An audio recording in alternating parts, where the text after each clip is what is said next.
नमस्कार, दोपहर के 12 बज गए हैं। आप देख रहे हैं आज तक, आपके साथ मैं हूं शुभांकर मिश्रा। शुरुआत ब्रेकिंग न्यूज में आज माफिया डॉन मुख्तार अंसारी के खिलाफ ईडी के छापे से। ईडी ने दिल्ली, गाजीपुर, लखनऊ, मऊ में मुख्तार अंसारी उनके सहयोगियों के ठिकाने पर छापेमारी की है। मोहम्मदाबाद में मुख्तार के आवास पर ईडी की टीम पहुंची, साथ ही उनके करीबियों के खिलाफ भी आज कार्रवाई की जा रही है। मुख्तार के करीबी विक्रम अग्रहरी और गणेश मिश्र के ठिकानों पर रेड हुई। इसके अलावा किंग खान बस सर्विस के मालिक के ठिकानों पर भी छापेमारी की खबर है। तो मुख्तार अंसारी के खिलाफ ईडी का एक्शन। मुख्तार अंसारी और उनके तमाम जो करीबी लोग हैं, उनके सहयोगी हैं, उनके ठिकानों पर फिलहाल छापेमारी है। मोहम्मदाबाद में मुख्तार के आवास पर भी छापेमारी हुई है। तो बड़ी जानकारी आपको दे रहे हैं। माफिया मुख्तार अंसारी, उनके तमाम ठिकानों पर इस वक्त छापेमारी चल रही है और दिल्ली से लेकर लखनऊ, गाजीपुर, मऊ, हर जगह पर छापेमारी चल रही है। ताबड़तोड़ ये छापेमारी चल रही है। ईडी ने उनके खिलाफ एक्शन लिया है और ये कहा जा रहा है कुछ ठोस इनपुट मिला था ईडी को, जिसके बाद ये एक्शन लिया गया। संतोष शर्मा हमारे संवाददाता हमारे साथ जुड़ रहे हैं। संतोष, तमाम अलग अलग ठिकानों पर मोहम्मदाबाद में घर से लेकर उनके तमाम फ्लैट्स, लखनऊ से लेकर गाजीपुर तक हर जगह मुख्तार और उनके करीबियों पर छापेमारी। जरा बताइए क्या इनपुट था, कहां कहां छापेमारी चल रही है, कितने बजे छापेमारी शुरू हुई, अब तक क्या जानकारियां निकल कर आई?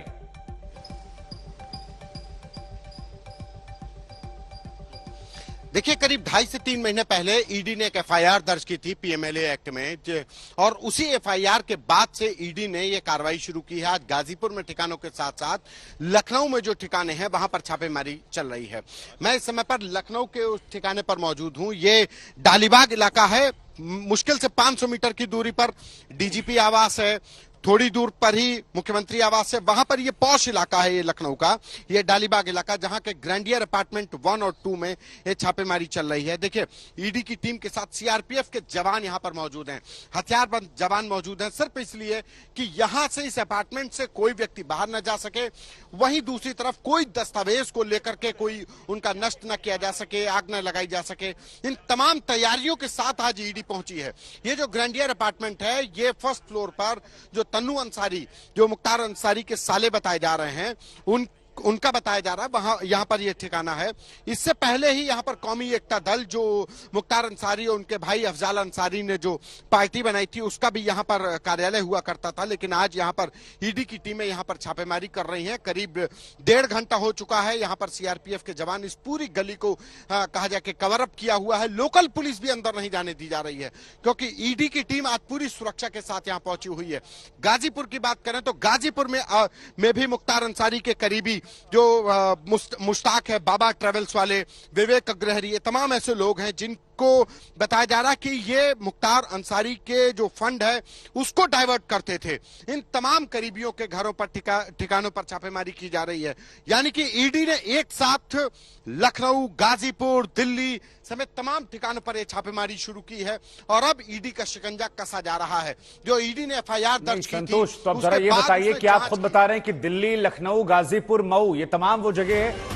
और अब देखिए, फिलहाल जो तस्वीर हम दर्शकों को दिखाने वाले हैं, ये दिल्ली की है। देखिए, मुख्तार अंसारी के भाई जो फिलहाल सांसद हैं गाजीपुर से, उनके निवास पर भी यहां पर अगर आप देखेंगे तो छापेमारी चल रही है। तो कुल मिलाकर मुख्तार अंसारी का ये कुनबा है, इस कुनबे पर ईडी की नजर है और ईडी ने हाल फिलहाल में जहां जहां छापेमारी की है वहां से कुछ ठोस निकला है। ऐसे में क्या यहां पर भी कुछ बड़ा निकलेगा, इस पर सभी की नजर जो है बनी हुई है।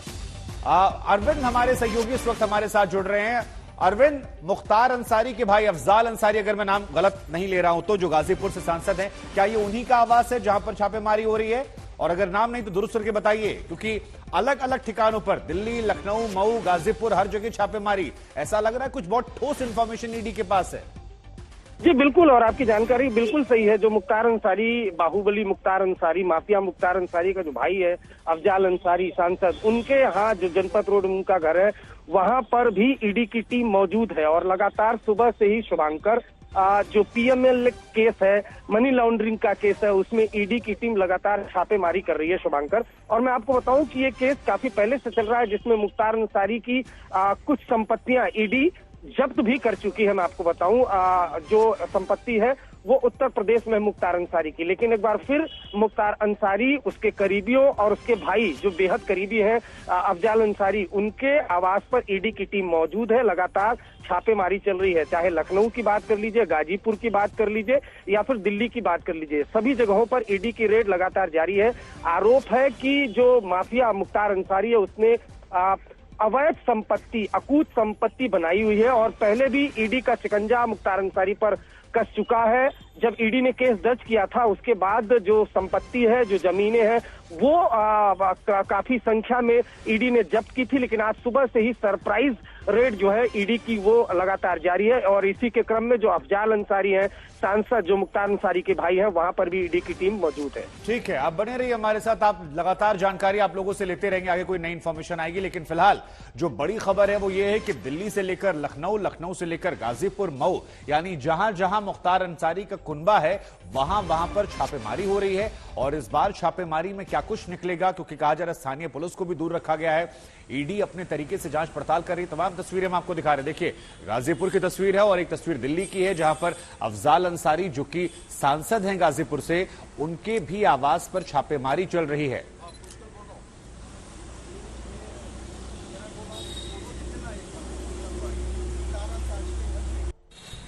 अब देखिए, एक छापेमारी तो यहां पर चल रही है, लेकिन एक जगह से अकूत संपत्ति निकली है। खबर मध्य प्रदेश से है, जहां पर काली कमाई की कुबेर की खबर से आई है। जबलपुर के आरटीओ हैं जिनके पास आज से बता दें कई गुना कहा जा रहा है, आपको बता दें 650 गुना यहां पर आपको बता दें संपत्ति मिली है। इनका नाम जो है वो संतोष पाल सिंह है। इनके यहां जब छापेमारी हुई तो अफसरों के होश उड़ गए। यहां पर एआरटीओ साहब ने एक निजी थिएटर बना रखा था। काली कमाई से थिएटर में लाल सीटें लगाई थी और इनके पास इनकी आमदनी से 650 गुना संपत्ति निकली है। 16 लाख रुपए कैश मिले हैं, सोने के आभूषण, चांदी के आभूषण, तमाम संपत्ति के दस्तावेज जो हैं वो यहां पर मिले हैं। घर देखिए, अब जो इनकी कमाई है, जिस स्तर की कमाई है और उसके बाद जो ये यहां पर निकल कर आया है, उन दोनों में बड़ा विरोधाभास है। 650 गुना इनकी कमाई के अनुसार इनके पास संपत्ति है। और एआरटीओ के घर पर जब छापा पड़ा तो अधिकारी भी हैरान थे, क्योंकि घर इतना आलीशान था, घर में होम थिएटर था, सोने थे, कैश रखा था। ऐसे में बड़ा हैरान करने वाला यह मामला मध्य प्रदेश से। सवाल यह कि मध्य प्रदेश में काली संपत्ति के कितने मालिक हैं और कितने सालों से ये लूट कर यहां पर ये पैसा घर में बटोरते रहे, ये तमाम सवाल जो हैं अब धीरे धीरे पूछे जाएंगे। देखिए, ये होम थिएटर हम आपको दिखा रहे हैं। होम थिएटर में 4 बढ़िया लाल सीटें लगा रखी हैं पूरे परिवार के आनंद के लिए।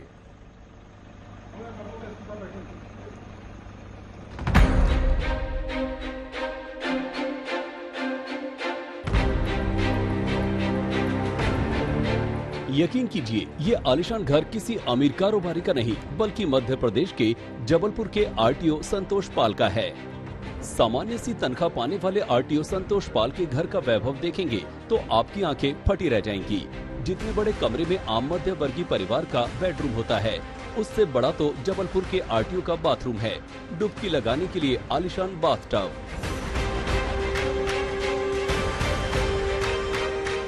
इस तस्वीर को देखकर आपको लगेगा हम आपको किसी सिनेमा हॉल में ले आए हैं। ये आरटीओ संतोष पाल का मिनी थिएटर है। फुर्सत के क्षण में गद्देदार लाल सोफे पर संतोष पाल परिवार के साथ इसी लाल सोफे पर लेटकर मेगा स्क्रीन पर फिल्मों का आनंद लेते होंगे।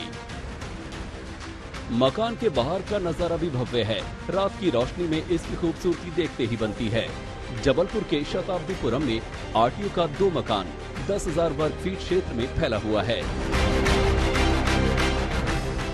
मकान के अंदर की कुछ तस्वीरें देखिए, बिल्कुल मॉल जैसा नजर आ रहा है। आरामदायक आलीशान सोफे, तरह तरह के सोफे, घर के हर सामान में अमीरी झलक रही है। आप सोच रहे होंगे कि एक आरटीओ के पास इतना बड़ा आलीशान महल कैसे? तो अभी सोच को थोड़ा विराम दीजिए। हम आपको आरटीओ संतोष पाल की और भी अकूत संपत्ति के बारे में बताते हैं, जिसके बारे में जानकर आप हैरान रह जाएंगे। आर्थिक अपराध प्रकोष्ठ यानी EOW की टीम ने बुधवार की रात संतोष पाल के ठिकानों पर छापा मारकर आरटीओ की काली संपत्ति का सनसनीखेज खुलासा किया है। नोटों की ये गड्डियां और सोने चांदी की ये आभूषण उसी छापे में ईओडब्ल्यू ने बरामद किए हैं। ईओडब्ल्यू के मुताबिक आरटीओ के घर से 16 लाख कैश मिला है। घर से अकुल संपत्ति के दस्तावेज मिले हैं। शुरुआती छानबीन से पता चला है कि आरटीओ ने अपनी आय से 650% ज्यादा संपत्ति जुटा रखी थी। ईओडब्ल्यू के मुताबिक आरटीओ संतोष पाल ने अपनी काली कमाई का बड़ा पैसा मकान खरीदने में लगा रखा था। इस सूची पर गौर कीजिए। पाल के नाम पर कई मकान हैं। पीपी कॉलोनी ग्वारी घाट में 1247 वर्ग फीट में घर, शंकर शाह वार्ड में 1150 वर्ग फीट का मकान, शताब्दीपुरम में 10,000 वर्ग फीट के 2 आवासीय भवन, कस्तूरबा गांधी वार्ड में 570 वर्ग फीट और गड़ा फाटक में 771 वर्ग फीट के घर के अलावा ग्राम दीखाखेड़ा, चरगमा रोड पर 1.4 एकड़ भूमि पर बने फार्म हाउस की जानकारी भी मिली है। ये खुलासा हैरान करने वाला है। शिवराज सरकार का दावा भ्रष्टाचार मुक्त शासन का है, लेकिन करप्शन से मुक्ति की ये कैसी तस्वीर है? जबलपुर से धीरज शाह के साथ आज तक ब्यूरो। तो ये पूरी रिपोर्ट हमने आपको दिखाई। हमारे सहयोगी रवीश हमारे साथ जुड़ रहे हैं। रवीश, आम तौर पर जितना बड़ा लोगों का घर होता है उतना बड़ा तो इनका हमें बाथरूम नजर आ रहा है। घर में होम थिएटर लगा रखा है। अब एक आरटीओ की कमाई औसतन कितनी होती है? 70-80 हजार रुपए होती होगी या 90 हजार रुपए? और इतनी काली कमाई छापने में ऐसा लग रहा है पूरा मध्य प्रदेश लूट लिया इन्होंने। देखिए शुभांकर, आपने जो तनख्वाह बताई है वो ज्यादा बता दी है। जो हमें जानकारी मिली है सूत्रों के मुताबिक, जो वहां पे टीम छापा मार रही है, दरअसल संतोष पाल की मासिक तनख्वाह जो है वो 65,000 रुपए महीना है, मात्र 65,000 रुपए महीना। और उनकी पत्नी जो है, जो कि परिवहन विभाग में ही लिपिक के तौर पर उसी दफ्तर में काम करती हैं, उनकी तनख्वाह है 55,000 रुपए महीना। यानी बमुश्किल दोनों पति पत्नी मिलकर के भी 1.5 लाख रुपए महीना की जो तनख्वाह है वो नहीं कमा पाते हैं। लेकिन इसके बावजूद जिस मकान में छापा मारा गया है वो करोड़ों रुपए के मूल्य का है। जो फार्म हाउस है वो करोड़ों रुपए की बेशकीमती जमीन पे बना हुआ, कई एकड़ में फैला हुआ फार्म हाउस है जबलपुर शहर के पास। इसके अलावा 6 अलग अलग प्रॉपर्टी और इनके नाम से मिली है। 2 लग्जरी गाड़ियां इनके पास से मिली है, 2 व्हीलर मिले हैं। और उसका जो शानो शौकत है आरटीओ का, वो देख के अंदाजा लगाया जा सकता है कि जो सूचना मिली थी ईओडब्ल्यू को, इनकी जो मासिक सैलरी है, यानी अब तक की सर्विस में इन्होंने जितने रुपए कमाए होंगे तनख्वाह से वैध तरीके से, उससे 650 गुना ज्यादा की शिकायत ईओडब्ल्यू को मिली थी। और जब उसकी जांच की गई, क्योंकि छापा देखिए ऐसे नहीं मारा जाता है, ईओडब्ल्यू के पास जब शिकायत आती है तो बाकायदा गुपचुप तरीके से पूरी शिकायतों के सत्यापन होता है, उनका वेरिफिकेशन होता है। और जब पूरी जांच हो जाती है उसके बाद ही रेड मारने का वारंट ईओडब्ल्यू को मिलता है। और ईओडब्ल्यू को बस ये साबित करना होता है कि जो शिकायत उन्हें मिली है वो सही है या नहीं। और इसी के आधार पे जब छापा कल रात को पड़ा तो 12 घंटे से ज्यादा का समय हो गया है। ईओडब्ल्यू की टीम अभी भी उनकी संपत्तियों पे मौजूद है। एक घर पर ईओडब्ल्यू की टीम है, एक फार्म हाउस में ईओडब्ल्यू की टीम है।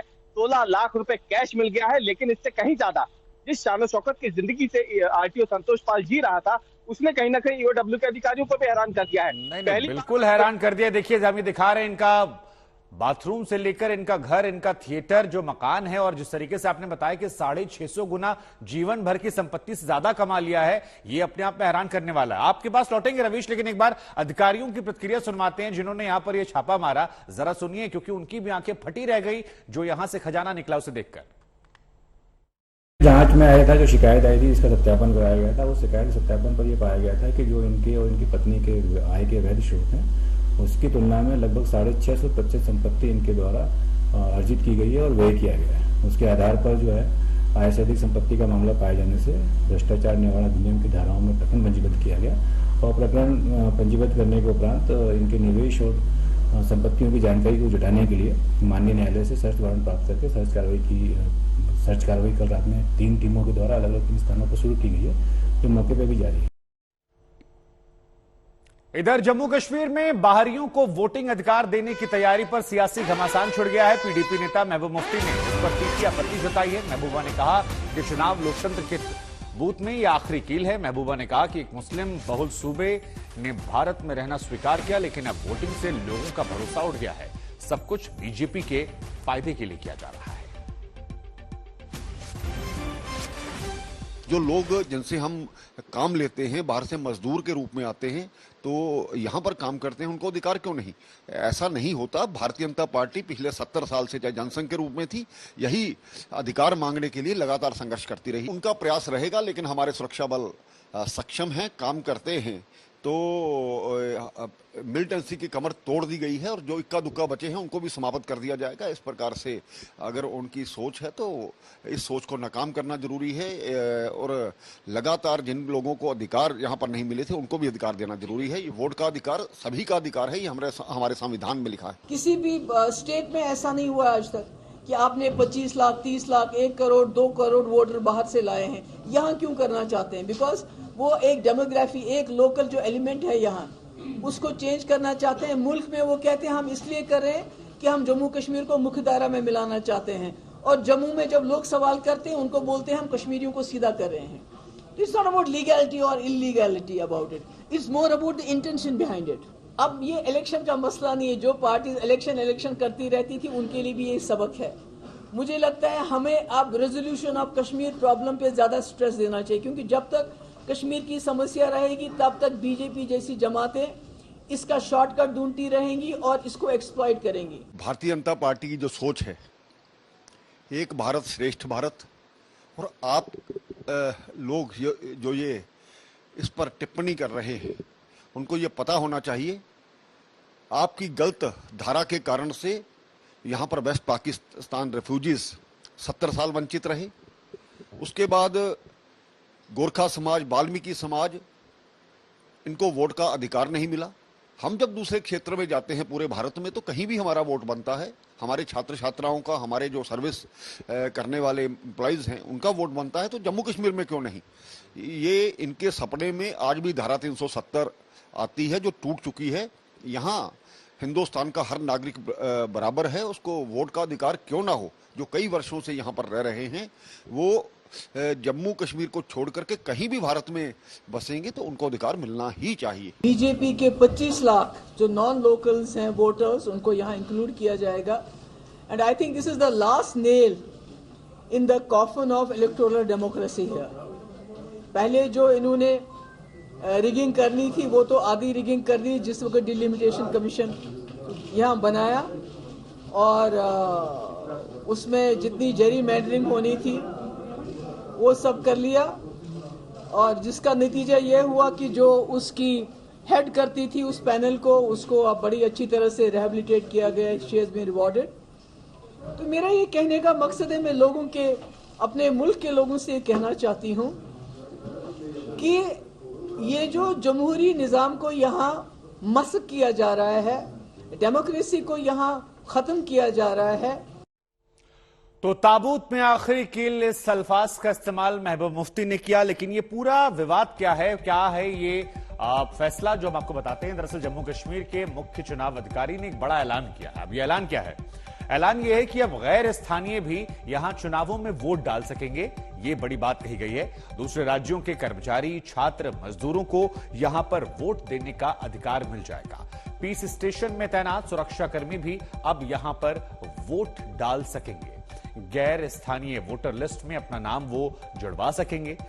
तो ये एक ऐतिहासिक फैसला। स्थानीय निवास का प्रमाण पत्र अब जरूरी नहीं होगा। और महबूब मुफ्ती शायद इसी बात से घबराई हुई।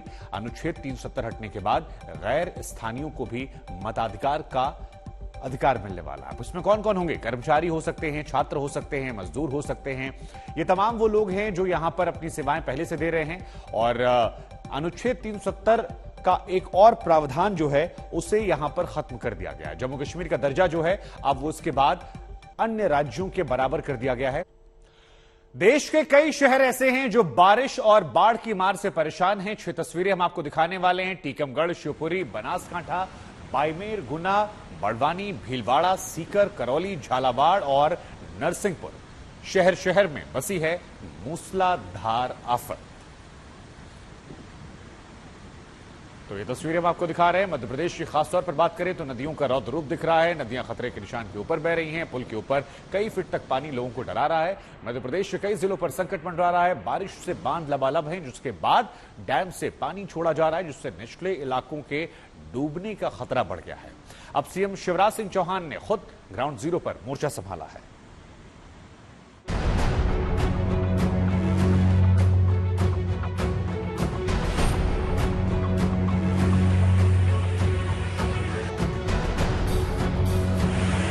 लगातार बारिश के बाद नर्मदा गुस्से में दिख रही हैं।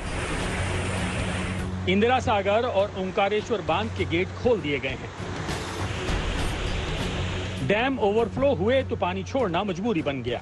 देखिए कैसे ओंकारेश्वर बांध के 23 गेट खोलने के बाद लग रहा है जैसे आतिशबाजी के बाद धुआं निकल रहा हो। बरगी, तवा और हंडिया डैम से लगातार पानी का डिस्चार्ज हो रहा है। पानी छोड़ा गया तो नर्मदा के किनारे बसे इलाकों पर डूबने का खतरा मंडराने लगा। खतरे की आशंका को देखते हुए खंडवा से इंदौर के बीच मोर टक्का पुल पर आवाजाही रोक दी गई।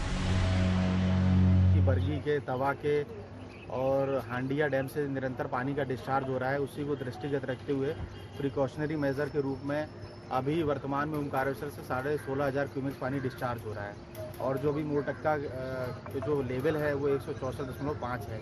तो इसी को एहतियातन सुरक्षा की दृष्टि से भी अपना मोरटक्का पुल से ट्रैफिक को रोका गया है और जो अपना एक्वारेक्ट है उससे लाइट व्हीकल्स को निकाला जा रहा है।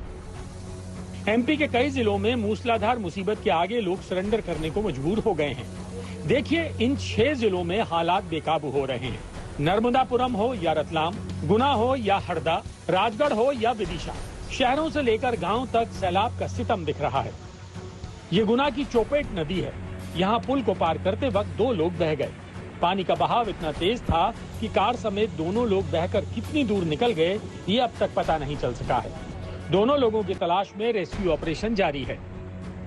आगर मालवा में भी हालात परेशान करने वाले हैं। नदियां उफान पर हैं, पुलों के ऊपर तक बाढ़ का कहर देखा जा रहा है, लेकिन फिर भी लोग जान जोखिम में डालकर सफर कर रहे हैं।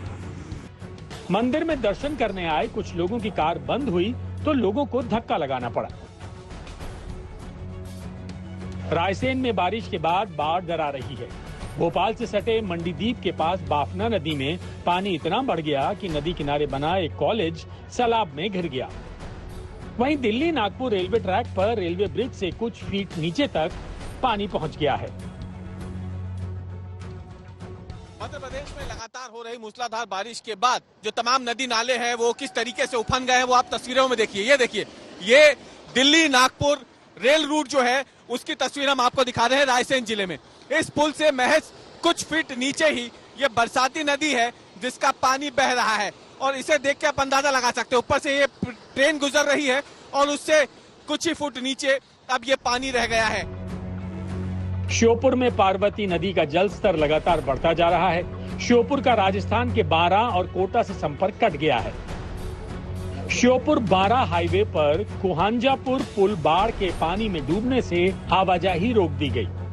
नरसिंहपुर में भी लोग जान हथेली पर लेकर उफनती दूधी नदी पार कर रहे हैं। कई लोग यहां बाढ़ में बहकर आई लकड़ियां पकड़ते देखे गए। ऐसे लोगों को न प्रशासन का डर दिखा न ही अपनी जान का।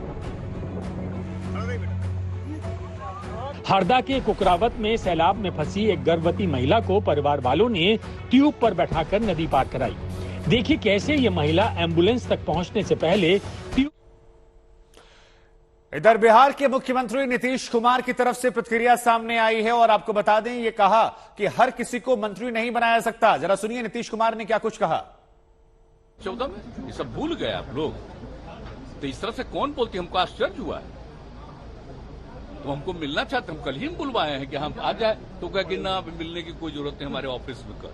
हम कि चलो कोई बात नहीं, तब आज हम स्टेटमेंट देंगे। ये बिल्कुल गलत बात है और लेसी सिंह को जो कुछ भी किया गया वो बिल्कुल ठीक है, आज से नहीं पहले से किया जा रहा है, इसलिए सब पर मत सोचिए।